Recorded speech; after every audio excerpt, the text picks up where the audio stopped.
Assalamualaikum warahmatullahi wabarakatuh. Assalatu wassalamu ala asrofil anbiya wal mursalin wa ala alihi wa sahbihi ajmain, amma ba'du. Yang terhormat Bapak Lukman Hakim SPDMM selaku Kepala Sekolah Negeri 1 Bandar Lampung. Yang terhormat Ibu Elma Hernawati selaku Wali kelas 11 2. Yang terhormat Umi Indah Agung Suprapti selaku guru pembimbing mata pelajaran Akidah Akhlak.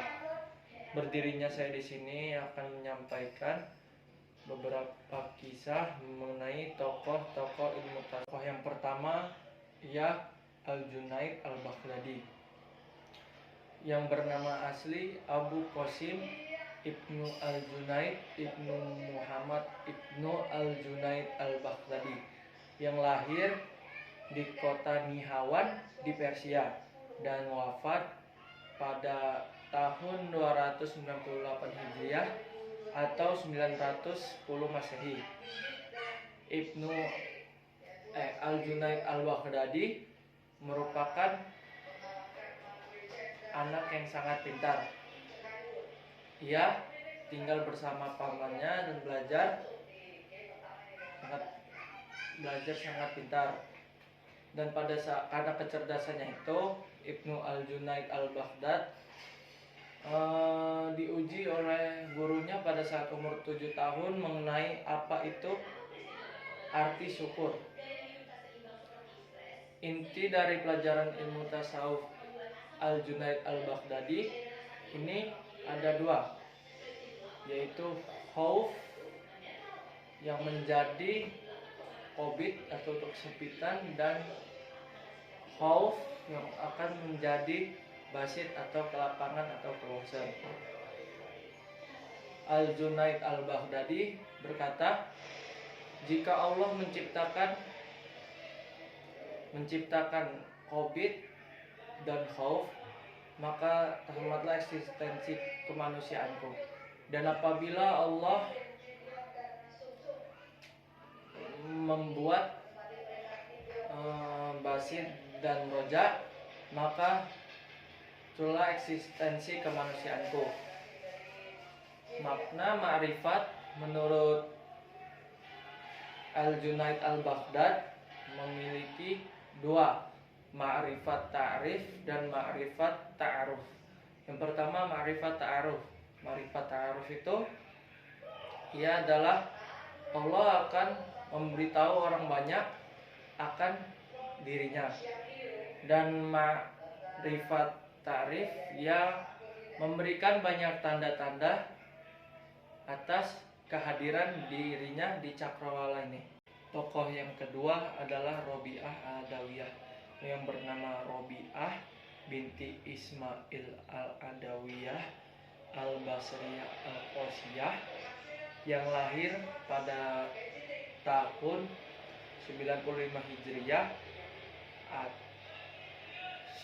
Hijriah di kota dekat Basroh, dan wafat di kota itu pada tahun 185 Hijriah. Robi'ah Al-Adawiyah merupakan anak yang sangat pintar dan taat beragama. Saat ibunya wafat, ia bekerja sebagai penarik perahu yang menyeberangkan orang di Sungai Dajlah. Sedangkan 3 saudara perempuannya bekerja sebagai penenun kain dan memintal benang. 3 tokoh sufi yang pernah mendatangi Robi'ah Al-Adawiyah merupakan Malik bin Dinar, terus Sufyan As-Sauri, dan Syafiq Al-Balkhi. Ilmu tasawuf dari Robi'ah Al-Adawiyah cukup unik dan berbeda dari tokoh sufi pendahulunya. Konsep tasawuf yang disampaikan atau yang diamalkan oleh Robi'ah Al-Adawiyah, ya ini adalah mahabbatillah, cinta terhadap Allah. yang memiliki konsep cinta karena diriku, cinta karena dirimu. Konsep yang diterapkan oleh Robi'ah Al-Adawiyah ini merupakan tasawuf irfani. Konsep mahabbah yang diterapkan Robi'ah ini merupakan perwujudan dari sikap tulus dan ikhlas mencintai Allah tanpa meminta balasan. Yang ketiga, Imam Al-Ghazali. Imam Al-Ghazali lahir pada 450 Hijriah di kota Tuf yang merupakan kota kedua di Khorasan setelah Naisabur. Imam Al-Ghazali memiliki saudara yang bernama Ahmad dan juga ayah yang sebagai pembuat kain suf yang terbuat dari bulu domba yang dijual di kota Tuf. Inti dari pelajaran ilmu tasawuf dari Imam Al-Ghazali ini merupakan sebagai seorang murid kita harus berdiam diri, menahan rasa lapar dan kantuk dan terjaga di malam hari, di mana rasa lapar dapat menjernihkan akal budi, terus berdiam diri dapat mengosongkan kalbu agar tidak terhindar dari duniawi, dan terjaga malam hari agar menjernihkan dan mensucikannya. Menurut para ahli ilmu tasawuf yang diajarkan oleh Imam Al-Ghazali ini merupakan konsep ilmu tasawuf akhlaki atau perbaikan budi pekerti. Yang keempat yakni Syekh Abdul Qadir Jailani. Syekh Abdul Qadir Jailani lahir pada tahun 471 Hijriah di kota Jilan. Syekh Abdul Qadir Jailani memiliki ibu yang bernama Ummul Khair, yaitu induk kebaikan. Syekh Abdul Qadir menetap di kota Jilan sampai usianya berusia 18 tahun. Syekh Abdul Qadir Jailani merupakan penulis yang produktif. Di antara kitab karangan yang dibuatnya ialah kitab Aurat Al-Jilani, terus Tuhfatul Muttaqin Wasabil Al-Anfal. Induk ilmu tasawuf Syekh Abdul Qadir Jailani. Syekh Abdul Qadir Jailani memiliki julukan Sultan Aulia, yaitu Raja para Wali. Syekh Abdul Qadir ilmu tasawufnya berorientasi pada perbaikan diri dan dapat membantu manusia mencapai makom ma'rifat. Terus menurut Syekh Abdul Qadir Jailani, pensucian diri ada dua. Yang pertama, penyucian diri secara lahir seperti wudu, mandi dan lain-lain, serta penyucian secara batin yang mana yang diawali dengan sadarnya di dirinya ada kotoran di dalam manusia dan disucikan dengan cara doa ataupun bertaubat.